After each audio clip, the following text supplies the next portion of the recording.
சின்ன மருமகள்ல அடுத்து என்ன நடக்க போகுது அப்படின்னு பார்த்தீங்கன்னா, சேது வந்து அன்னைக்கு தமிழை நல்லபடியாக பரீட்சை எழுதி கூட்டிட்டு வந்துடுறாரு. தமிழை வந்து அவங்களும் நினச்ச மாதிரியே அவங்களோட முதல் பரீட்சை எழுதி முடிச்சுட்டு வர்றாங்க. இதை பார்த்துக்கிட்டு இருந்த சாவித்திரி ஈஸ்வரியும் பார்த்தீங்களா மதினி, இவளை அவன் நினச்ச மாதிரியே பரீட்சை எழுதிட்டு வந்துட்டா. இந்த சேதுவை நம்ம சும்மா விடக்கூடாது அப்படின்னு சொல்லிட்டு வேகமா சாவித்திரி ஈஸ்வரி வருதுக. என்னப்பா சேது, உன் பொண்டாட்டி அந்த தாங்குற டிவில நாங்க எல்லாரும் பார்த்தோம். அவளுக்கு பாத்ரூம் போறது என்ன, சாப்பாடு ஊட்டி விடுறது என்ன, ஒருவேளை நீ அவ பக்கம் சாஞ்சிட்டியோ அப்படின்னு ஈஸ்வரி சொல்லுது. சின்னம்மா, நீங்கள் எதுவும் பேச வேணாம். நான் அப்பா சொன்னார்னு ஒரே காரணத்துக்காக தான் இவ்வளவு பண்ணிக்கிட்டு இருக்கேன். நீங்கள் ஆச்சா உச்சன்னு சொல்லிட்டு எதையாவது பேசிக்கிட்டு இருக்காதீங்க அப்படின்னு சேது கோமா போயிடுறாரு. உடனே சாவித்திரி வந்து, மதினி, இவன் சொல்றதெல்லாம் சுத்த பொய் மதினி. இவனும் பொண்டாட்டிக்கு ஆதரவாக தான் இருக்கான். நம்ம கிட்டலாம் இப்படி பேசி நாடகம் ஆடிக்கிட்டு இருக்கான். இவன் சொல்றதெல்லாம் நீங்க நம்பாதீங்க அப்படின்னு சொல்லிட்டு சாவித்திரியும் சொல்லிக்கிட்டு இருக்கு. ரெண்டும் பேசிக்கிட்டு இருக்குங்க. அப்புறம் பார்த்து தமிழ் மறுநாளும் வந்து பரீட்சைக்கு படிச்சுக்கிட்டு இருக்காங்க. சேது வந்து இங்க வீட்டுக்கு வர்றாரு. அங்க ராஜாங்கத்துக்கிட்ட வந்துட்டு உட்கார்ந்துருக்கும் போது ராஜாங்கத்துக்கு திடீர்னு ஒரு ஃபோன் வருது. கட்சி தலைவர் ஃபோன் பண்றாரு. அமைச்சரே, நீங்கள் நாங்கள் சொன்ன மாதிரியே ரொம்ப அருமையாக இந்த வேலையை செஞ்சு முடிச்சிட்டீங்க. உங்கள் மருமகளை இன்னைக்கு பரீட்சைக்கு கூட்டிகிட்டு போனதுலேருந்து எல்லாமே டிவியில் வந்ததுலேருந்து நமக்கு நல்ல பேர் தான் கிடச்சிக்கிட்டு இருக்கு. இன்னும் இந்த மாதிரி 4 பரீட்சைக்கு தொடர்ந்து நீங்கள் கூட்டிகிட்டு போனீங்க அப்படின்னா இன்னும் நம்மளோட கெட்ட பேர்லாம் இதோட முடிஞ்சிரும். இது உங்கள் கையில் தான் இருக்கா அமைச்சரே அப்படின்னு சொல்லிட்டு ராஜாங்கத்துக்கிட்ட கட்சி தலைவர் சொல்லிக்கிட்டு இருக்காரு. ரொம்ப சந்தோஷம் தலைவரே, நீங்கள் சொன்ன மாதிரியே நான் பண்ணி முடிச்சிடுறேன் அப்படின்னு ராஜாங்கமும் சொல்கிறாரு. நம்ம கட்சிக்கு இருந்த கெட்ட பேரெல்லாம் உங்களால் தான் இப்போது ஒன்றுமில்லாமல் ஆயிருச்சு. ரொம்ப நல்லபடியாக பண்ணியிருக்கீங்க, சூப்பராக பண்ணியிருக்கீங்க அப்படின்னு சொல்லிட்டு கட்சி தலைவர் வந்து ராஜாங்கத்தை புகழ்ந்து தள்ளவும் ராஜாங்கத்துக்கு தலகால் புரியலை. ரொம்ப சந்தோஷமாக இருக்காரு.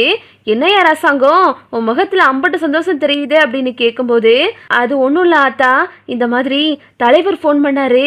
இன்னைக்கு நம்ம தமிழ்ச்செல்வியை பரீட்சை எழுத கூட்டிகிட்டு போனோம்ல, அதை டிவியில் போட்டதுலேருந்து நம்ம கட்சிக்கு நிறைய ஆதரவு கொடுத்துக்கிட்டு இருக்காங்களாம். ஏற்கனவே அந்த தாமோதரன் அமைச்சர் பண்ண அந்த ஊழல் வேலையால் எங்கள் கட்சி பேர் கெட்டு போயிருந்துச்சுல, அதுக்காக தானே இதை பண்ண சொன்னாங்க. இப்போது கொஞ்சம் கொஞ்சமாக அதெல்லாம் வந்து மாறிக்கிட்டு இருக்கிறதா நம்ம தலைவர் சொன்னார், ரொம்ப பாராட்டினாரு அப்படின்னு சொல்லவும் அப்பத்தாவும் ரொம்ப சந்தோஷப்படுறாங்க. எப்படியோயா எல்லாம் அந்த தமிழ்ச்செல்வினால தான் நமக்கு அடுத்தடுத்த சந்தோஷம் வந்துக்கிட்டு இருக்கு. வீட்டுக்கு நம்ம வீட்டு வாரிசு வரப்போகுதுல, அதனால தான் யா அப்படின்னு சொல்லிட்டு அப்பத்தாவும் சொல்லிக்கிட்டு இருக்காங்க. அப்புறம் பார்த்தா மறுநாள் ஆகிருது. மறுநாளும் வந்துட்டு ராஜாங்கமும் சேதுவும் தமிழை பரீட்சை எழுத கூட்டிகிட்டு போய்கிட்டு இருக்காங்க. இவளை ஏதாவது பண்ணி ஆகணுமே, இவ பரீட்சை எழுதவே கூடாது அப்படின்னு சொல்லிட்டு சாவித்திரி ஒரு பிளான் பண்ணிக்கிட்டு இருக்கு. இவளை திரும்பவும் நம்ம கீழே விலக வச்சுட்டோம் அப்படின்னா இவ திரும்பவும் ஆஸ்பத்திரியில் போய் படுத்துருவா.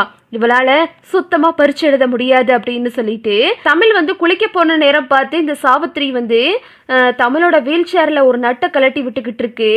இதை பார்த்துக்கிட்டு இருந்த சேது வந்துட்டு, என்னத்தை பண்ணிக்கிட்டு இருக்கீங்க அப்படின்னு கத்துறாரு. அது ஒன்றும் இல்லையா சேது, இந்த நட்டெல்லாம் சரியா இருக்கான்னு செக் பண்ணேன் அப்படின்னு சாவித்திரி சொல்லுது. நீங்கள்லாம் சரியாக இருக்கான்னு செக் பண்ணுறாளா?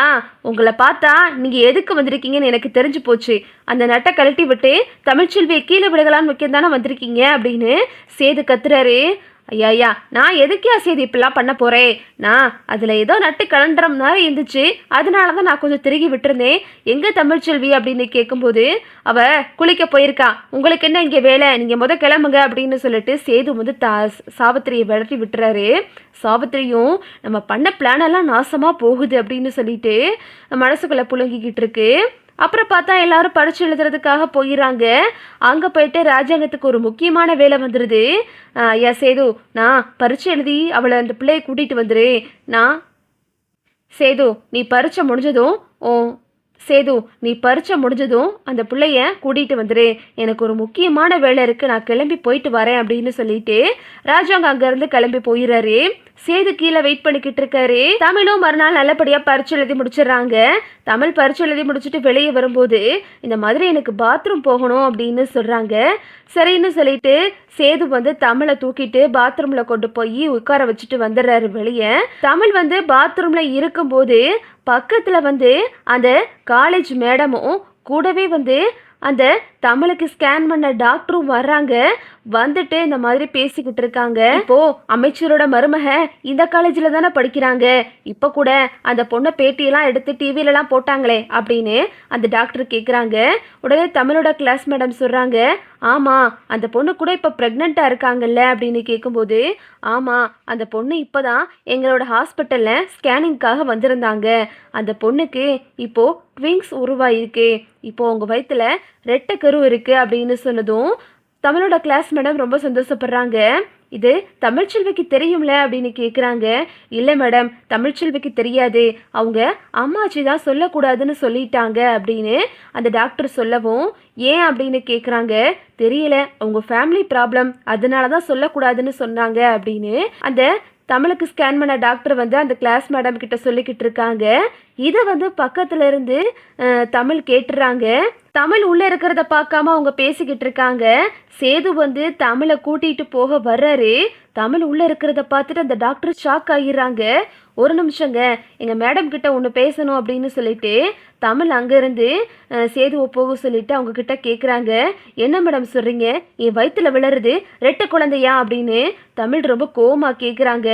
ஆமாம்மா, உன் வயிற்றுல விழுறது ரெட்டை குழந்தை தான், அந்த அம்மா தான் என்கிட்ட இந்த உண்மையை சொல்லக்கூடாதுன்னு சொல்லிட்டாங்க அப்படின்னு சொன்னதும், சரிங்க மேடம் நான் பார்த்துக்கிறேன் அப்படின்னு சொல்லிட்டு தமிழ் ரொம்ப கோவமாகவும் ஒரு பக்கம் சந்தோஷமாகவும் இருக்குது. இன்னொரு பக்கம் எதனால அம்மாச்சி இந்த விஷயத்த மறைச்சாங்க அப்படின்னு சொல்லிட்டு வீட்டுக்கு ஒரு குழப்பத்தோடையே வந்துக்கிட்டு இருக்காங்க. வீட்டுக்கு வந்ததும் அப்பத்தா வந்து, என்னடி நல்லபடியாக பரீட்சையெல்லாம் எழுதி முடிச்சியா அப்படின்னு கேட்குறாங்க. அதெல்லாம் எழுதி முடிச்சுட்டேன், இப்போது உங்ககிட்ட ஒரு முக்கியமான விஷயம் பேசணும், நீங்கள் வீட்டுக்கு வாங்க அப்படின்னு சொல்லவும், உடனே சேது கேட்குறாரு, என்ன விஷயம் அப்படின்னு கேட்குறாரு. அதெல்லாம் உங்ககிட்ட சொல்ல முடியாது அப்படின்னு சொல்லிடுறாங்க. அப்புறம் பார்த்தா சேது வந்து தமிழை விட்டுட்டு வெளியே போயிடுறாரு. அப்போ தான் வர்றாங்க. என்னடி என்ன விஷயம் அப்படின்னு கேட்கும்போது, என் வயிற்றுல வளருது ஒரு குழந்தையா இல்லை ரெட்டை குழந்தையா அப்படின்னு தமிழ் கேட்குறாங்க. என்னடி திடுதுப்படி இப்படி ஒரு கேள்வியை கேட்குற, உன் வயிற்றுல வளருது ஒத்த குழந்தை தானடி அப்படின்னு சொல்லவும், நீங்கள் போய் சொல்கிறீங்க, எனக்கு எல்லா விஷயமும் தெரிஞ்சு போச்சு, அந்த டாக்டரு இப்போது பேசிக்கிட்டு இருந்ததை நான் கேட்டுட்டேன், என் வயிற்றுல வளருது ரெட்டை குழந்தை தான் அப்படின்னு அவங்க உண்மையை என்கிட்டயே சொல்லிட்டாங்க அப்படின்னு சொன்னதும் அப்பத்தான் அப்படியே அதிர்ச்சியாகி நிற்கிறாங்க. என்னடி சொல்கிற, உனக்கு உண்மை தெரிஞ்சிருச்சா அப்படின்னு, ஏன் அம்மாச்சி இதை நீங்கள் உண்மையை சொல்லலை அப்படின்னு கேட்கும்போது, தமிழ்ச்செல்வி இந்த விஷயத்த நீ உன் புருஷன்கிட்ட சொல்லிடாதடி, அவன்கிட்ட சொன்னா அவன் ஏடா கூடமா ஏதாவது பேசிக்கிட்டு இருப்பான், இந்த குழந்தைங்களை வச்சு தான் 2 பேரையும் ஒன்று சேர்க்கலான்னு நினச்சேன், நீ அப்பத்தாவுக்கு மேலே மரியாதை வச்சுருந்த அப்படின்னா இந்த விஷயத்த யாருக்கிட்டையும் சொல்லக்கூடாது அப்படின்னு அப்பத்தா வந்து தமிழ்கிட்ட சொல்லிக்கிட்டு இருக்காங்க. தமிழ் வந்துட்டு என்ன பண்ணுறதுனே தெரியாமல் முழிச்சுக்கிட்டு நிற்கிறாங்க. இதுதான் அடுத்தடுத்து நடக்க போகுது. ஓகே விவோஸ், இந்த வீடியோ உங்களுக்கு பிடிச்சிருந்தா லைக் பண்ணுங்கள், ஷேர் பண்ணுங்கள், மறக்காமல் நம்ம சேனலை சப்ஸ்கிரைப் பண்ணிக்கங்க. தேங்க்ஸ் ஃபார் வாட்சிங்.